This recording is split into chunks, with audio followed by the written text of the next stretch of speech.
আচ্ছা, ওই ঘটনাটার পরে তো একটা মামলা করা হয়েছিল আমাদের কুমারঘাট থানাতে। তো এখন অলরেডি চার্জশিট জমা হয়ে গেছে এবং লেটেস্ট খবর অনুযায়ী ট্রায়ালও স্টার্ট হয়ে গেছে। ঘটনাটা ঘটেছিল 2023 সালের 28 জুন। মামলা কবে লিপিবদ্ধ হয়েছিল?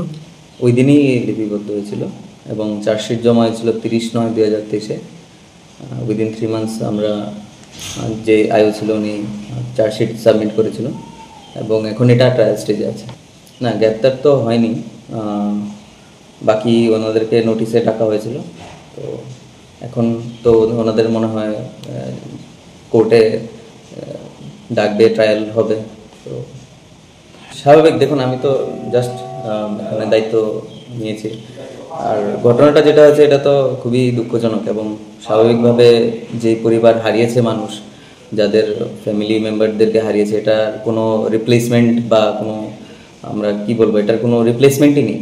তো ওই ওনাদের যেই দাবি বা ওনাদের মানে যেই স্ট্যান্ড, যে যাদের জন্য এই ঘটনাটা ঘটেছে ওদের শাস্তি, তো অবশ্যই এর জন্যই আমরা চার্জশিট সাবমিট করেছি এবং তদন্ত সঠিক টাইমে হয়েছে, সঠিকভাবে হয়েছে।